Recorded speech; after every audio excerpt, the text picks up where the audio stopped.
다가오는 주일에는 교회 중요한 모임이 있죠. 바로 공동의회가 있습니다. 이번 공동의회는 평소랑 좀 다르게 그날의 그 행사를 위해서 점심 식사를 떡으로 제공합니다. 그것도 식당에 가서 받아가는 게 아니라 본당에 앉은 채로 떡을 나눠줍니다. 그 이유가 뭘까요? 나가시면은 제가 보는 쪽에서 나가자마자 왼쪽 복도 벽면을 보면은 명단이 하나하나 붙어 있어요. 순번까지 적어져 있고 이름도 적혀져 있고 이것을 몇 번이나 확인합니다. 혹여나 빠지는 사람이 있을까, 빠뜨리는 사람이 있을까. 그 이유는 무엇일까요? 공동회에 참여를 꼭 해달라 하는 의지가 담겨 있는 노력입니다. 여러분 그 노력에 부응하셔야겠죠. 네. 교회에서 하는 재직회라든지 공동의회라든지 이렇게 모여서 교회 여러 가지 살림들을 논하는 자리는 사실 우리는 썩 참여하는 것을 좋아하지 않습니다. 모인다고 해서 뭐 성경을 다루는 것도 아니고 하나님을 다루는 것도 아니고 실질적인 교회 운영에 대한 논의들을 하기 때문입니다. 그런데 그 하나님을 얘기하지 않는 것 같은 그런 모임을 이렇게 강조하는 이유가 뭘까요? 여러분 그 모임을 통해서 우리가 교회 일을 운영해 나가야 하기 때문입니다. 교회 일은 곧 하나님의 일이지 않습니까? 여러분 이 원리가 굉장히 중요합니다. 그래서 그 살림을 논할 때 정말 중요한 분야가 무엇인가 하면 뭐니 해도 뭐니죠? 재정입니다. 돈을 사용하는 데서 사실 우리의 가치관과 우리의 태도와 우리가 무엇을 중시하는지가 다 담겨 있기 때문이죠. 뭐 그런 말을 누군가 했다고 해요. 지갑이 회개하지 않으면 회개한 게 아니라는 그런 말씀. 여러분 마찬가지입니다. 교회 운영에 있어서 돈이 듭니다. 그래서 그 돈 사용을 우리가 꼼꼼하게 살피고 제대로 운영이 되고 있는지 확인해야 되고 여러분 확인하지 않으면 어떻게 될까요? 여러분 우리는 죄인이라서 점점점 돈을 이상하게 사용해 갈지도 모르는 겁니다. 그러니까 우리가 그것을 함께 견지하면서 지켜보면서 교회 건강을 위해서 그것을 바라봐야 되지 않겠습니까? 그 돈의 문제를 아주 중요하게 다루듯이 여러분 꼭 참여하셔서 그 돈 문제에 대해서 정말 교회가 무엇을 중시하고 가치 있게 다루는지에 대해서 함께 살펴보고 점검해야 되는 것이 바로 그 공동의회인 것입니다. 여러분 꼭 참여해 주시길 바랍니다. 그렇게 교회 재정을 점검하고 승인하는 과정은 우리가 좀 이해하기 위해서 오늘 본문은 마침 그 교회 재정에 대한 내용을 다루고 있습니다. 우린 여기서 그 마음과 그 태도가 어떠해야 되는지 교훈을 얻을 수 있습니다. 오늘 본문은 연보를 다룹니다. 연보라는 것을 오늘 문맥을 자세히 보시면은 교회를 위한 모금을 말해요. 그 모금의 내용은 어떻게 이루어지고 있는가? 여러분 사도 바울은요 이 연보에 대해서 아주 신중하게 접근하고 이행하는 모습을 보여주고 있습니다. 3절 말씀 보시면 이렇게 되어 있어요. 내가 이를 때에 너희가 인정한 사람에게 편지를 주어 너희의 은혜를 예루살렘으로 가지고 가게 하리니 만일 나도 가는 것이 합당하면 그들이 나와 함께 가리라. 지금 사도 바울은요 이 연보 문제에 있어서 뭐라고 말하죠? 내가 이를 때에 편지를 줘서 가지고 가게 하리니 본인이 주도합니다. 그러니까 내가 이르기 전에는 함부로 하지 말라는 내용이죠. 내가 가서 일들을 추진할 수 있도록 주도하겠다. 그리고 필요하면은 합당하면은 내가 그 연보를 가지고 가는 일에 함께하겠다라고 4절에 말씀하고 있죠. 그리고 심지어 3절 말씀을 자세히 보시면 너희가 인정한 사람에게 그러니까 이 연보를 전달하는 사람을 누구에게 맡겨야 된다고요? 너희가 인정한 사람. 돈을 아무에게나 맡기지 않습니다. 인정한 사람. 교회가 봤을 때 이 사람이면 맡길만하다 하는 사람에게 이 일을 시키겠다 하는 의지가 담겨 있는 겁니다. 돈 사용에 있어서 굉장히 신중하다는 거죠. 여러분 왜 이 돈 사용에 신중해야 될까요? 1절 말씀 이렇게 되어 있습니다. 성도를 위하는 연보에 관하여는 그 연보가 누구를 위하기 때문이죠? 성도를 위하기 때문입니다.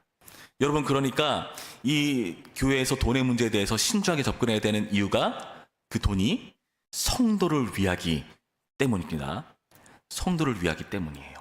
그러니까 좀 더 자세히 말하면 무슨 의미인가 하면은 3절 말씀에 너희의 은혜를 예루살렘으로 가지고 가게 하리니, 예루살렘으로 보내는 연보거든요. 예루살렘에 있는 사람들을, 이 사람들은 성도를 위한다 표현합니다. 이 이해를 위해서 몇 가지 성경 구절을 참고할 필요가 있는데요. 뭐 읽지는 않겠습니다.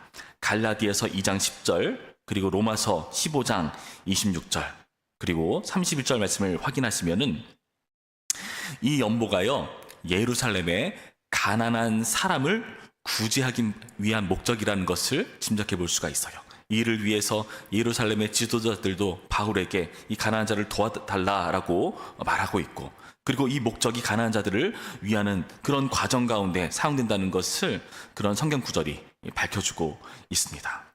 여러분, 무슨 말인가 하면은 실제로 이 가난한 자들을 구제하기 위한 목적에 사용되기 때문에 성도를 위한다고 표현하고 있는 겁니다. 여러분, 구약의 11조를 볼까요? 구약의 11조도 마찬가지입니다. 그 재정이요, 가난한 자들을 위해서요 사용됩니다. 누구냐? 과부와 고아와 객, 그리고 스스로 수익을 취하지 않는 레위인들을 위해서 사용됩니다. 여러분, 이들 가운데 이 재정이 사용됨으로써 어떤 식이 되는 거죠? 실제로 가난한 사람들을 돕고 그 일을 통해서 성도를 위한 일을 한다는 거죠. 여러분, 우리 부천평교회가 헌금을 하잖아요. 어떻게 사용됩니까? 성도를 위해 사용됩니다. 교회 운영에 사용되고요, 그리고 교회 행사에 사용되고요, 우리 다음 세대들 간식에도 사용되고요, 행사에도 사용되고요, 그리고 교회 유지 보수를 위해서 사용됩니다. 여러분, 그 모든 것들이 성도를 위하기 때문에 아주 꼼꼼하게 신중하게 다뤄야 된다는 것을 여러분 분명히 아셔야 한다는 겁니다. 여러분, 교역자들이요, 교회 예배를 다 마치고 나면 뭘 할까요? 문단속을 해요. 문단속 할 때 어떻게 될까요? 뭘 확인할까요? 문이 잠겼는지를 확인해야겠죠?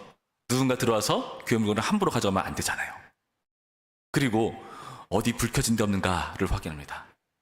있을까요, 없을까요? 꼭 있어요. 꼭 끕니다. 겨울이나 여름에는 꼭 에어컨이나 히터가 켜진 경우도 있습니다. 안 끄고 나가시더라고요. 그러니까 여러분, 그게 내가 안 끄고 날 거야 나쁜 마음에서 하는 게 아니에요. 그렇죠? 그냥 여러 사람 모임하다가 막 이렇게 나가다 보니까 이렇게 책임이 분산되니까 그렇게 될 수 있습니다. 여러분, 꼭 모임 가시면은 책임을 짊어지시고 꼭 꺼주시기 바랍니다. 교회 전기세 많이 나옵니다. 여러분, 제가 현실적인 얘기를 하는 거고, 그리고 영적인 얘기이기도 하는 겁니다. 여러분, 이 과정을 통해서 교회 재정이 신중히 다뤄지도록 우리가 노력해야 된다는 겁니다. 여러분, 그리고요, 이 누군가를 살리는 이 연보가요, 무엇이라고 표현하는가? 3절 말씀을 보면은 너희의 은혜를 예루살렘으로 가지고 갔게 하리니, 은혜라고 말합니다. 다시 말해서 이 연보에 대해서는 내가 대가를 기대하지 않는 거예요. 은혜라고 말합니다. 받는 사람 입장에서 이거는 받을 수 없는 건데 받은 은혜 같은 겁니다. 그러니까 주는 사람 입장에서도 내가 그걸 주면은 이에 대한 어떤 보응이 있겠지, 대가가 있겠지 기대하고 하는 게 아닙니다. 그러니까 여러분, 헌금하실 때 내가 이렇게 하나님께 바치면은 나에게 뭔가 해주시겠지, 11점은 복을 넘치도록 채워주신다는데 뭐 그럴 수는 있으나 여러분, 그게 주 목적이 되어서는 안 됩니다. 성도를 위해서 하는 거기 때문에 사랑으로 하는 거죠. 더 놀라운 것은 이 은혜가요, 예루살렘 교회에 사용되고 있다는 겁니다. 여기는 어디죠? 고린도 교회입니다. 이방인들이 유대인들을 위한 헌금을 모금하는 겁니다. 여러분, 어떻게 이 일이 가능할까요? 예수님께서 교회로 묶어주셨기 때문에, 그래서 가능합니다. 예수님께서 묶어주셨기 때문에 이방인이든 유대인이든 예수님 안에서 한 교회, 한 몸된 지체로서의 의식으로 성도를 위하는 걸 이뤄낼 수가 있다는 겁니다. 가족을 위해 쓴 돈은 아까운 게 아니죠. 그렇지 않습니까? 마찬가지로 이렇게 공동체로서의 의식을 가지고 하는 겁니다. 아이, 그 사람들은 이방인이잖아. 우린 유대인인데 그 사람들은 이방인이잖아. 그러지 않았다니까요. 이들은 가족으로서의 공동체 의식을 가지고 함께 돈을 나누는 겁니다. 돈을 사오는 것은요, 여러분, 아까운 게 아니라 가족처럼 대우하는 그런 의지가 담겨 있는 겁니다. 여러분, 그래서 이 공동체로서의 지침이 아주 중요합니다.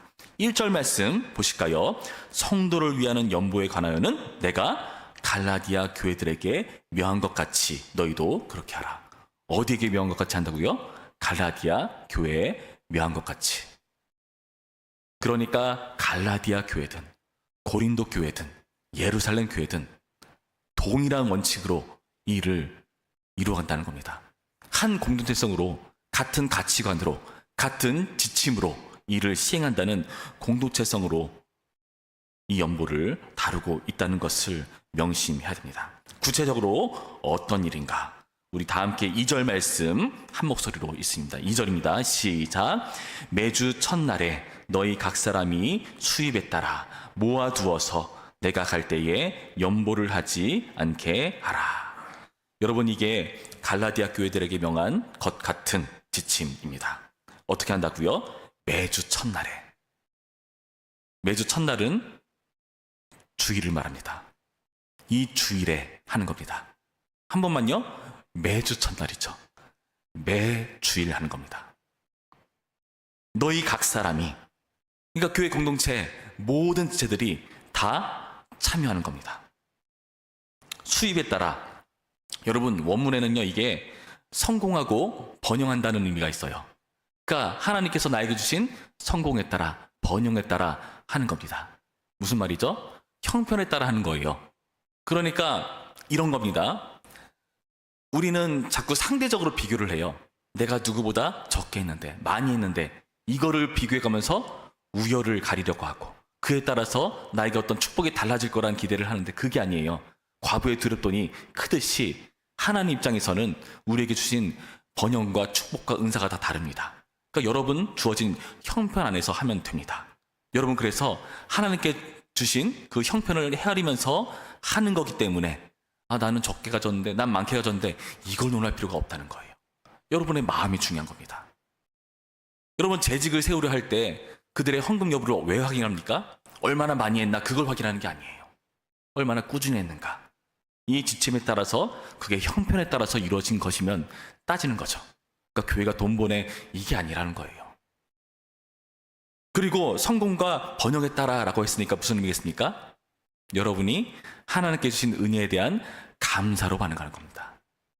그러니까 제가 예전에 청년 시절에 담임 목사님께, 청년부 목사님께 그런 질문을 했어요. 목사님, 11조는 10분의 1만 하면 되는 거죠? 10분의 1이든 10분의 2든 10분의 3이든 상관없다. 무슨 말입니까? 하나님께 주신 은혜에 대한 감사로 하면 되는 겁니다. 10분의 1은 뭘까요?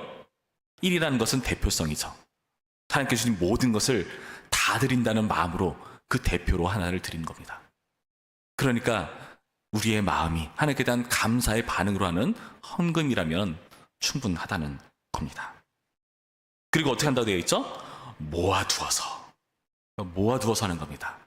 그것을 수집해서 우리가 한 교회 계좌로 관리를 하면서 이것을 하나님의 일을 위해서, 성도를 위하는 일을 위해서 지혜롭게 사용하는 겁니다. 그러니까 급하게 사용하는 게 아니에요. 급하게 막 사용하는 게 아니라 모아두어서, 그리고 계획을 세워서 그런 식으로 지혜롭게 사용하는 겁니다.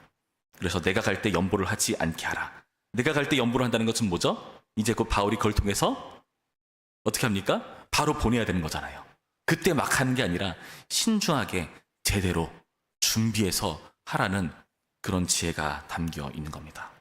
여러분, 이런 지침을 통해서 무엇을 확인합니까?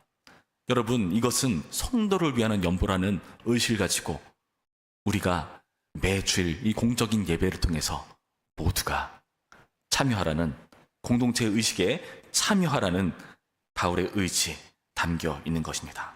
무슨 말일까요? 교회 공동체로서의 책임을 함께 짊어지라는 거죠. 그 연보, 성도를 위한 연보로 누군가는 그에 대한 은혜를 입는다면은, 그러니까 그 혜택을 입는다면은, 또 누군가는 그 혜택도 있고 책임도 감당합니다. 교회 성도는요, 교회에 어떠한 일을 할 때, 세례를 받을 때 확인하죠. 교회 교인으로서의 정체성과 그 여러 가지 의식들을 함께 나눕니다. 그러면서 교회 공동체로서의 책임과 혜택을 모두 간직해야 된다는 것을 확인합니다. 여러분 부디 오늘의 말씀을 통해서 이 교회 공동체성으로 이 교회 연보, 헌금에 여러분 이러한 이해를 가지고 참여하시기를 부탁드립니다. 제가 말씀드렸을 때 돈을 바라고 돈을 밝힌다 이런 의지가 아니잖아요. 다 보면은 실질적인 운영과 행사를 위해서, 그리고 이 일을 하라고 어떤 일을 주님께서 하셨습니까? 예수님께서 말도 안 되는 사람들, 이방인과 유대인을 하나로 묶어주었습니다. 하나님께서 피를 흘리시면서까지 세우신 교회입니다. 그만한 각오를 우리 주님께서는 감당하셨습니다. 그분의 은혜로 말이죠.